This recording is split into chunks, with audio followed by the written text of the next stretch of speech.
Governor Punjab Chaudhry سرور نے نواحی قصبے 25/1 میں واٹر فلٹریشن پلانٹ کا افتتاح کیا۔ پی ٹی آئی کی مقامی قیادت کی بڑی تعداد نے بھرپور شرکت کی۔ شیرگڑھ اس موقع پر گورنر پنجاب چودھری سرور کا کہنا تھا کہ ہمارا فوکس صاف پانی ہے۔ پنجاب بھر میں 4 ارب سے زائد کے پینے کے صاف پانی کے منصوبے شروع کر رہے ہیں۔ پینے کے صاف پانی اور فراہمی کے لیے وزیر اعلیٰ اور ہم ایک پیج پر ہیں۔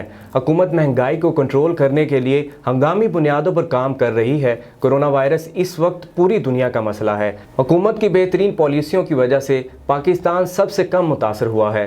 پی ڈی ایم مفاد پرستوں کا ٹولہ ہے، جلد اپنے منطقی انجام کو پہنچ جائے گا۔ عوام تھوڑا صبر اور کریں، پاکستان کا مستقبل تابناک ہے۔ تمام ادارے ملکی ترقی کے لیے بہترین کام کر رہے ہیں۔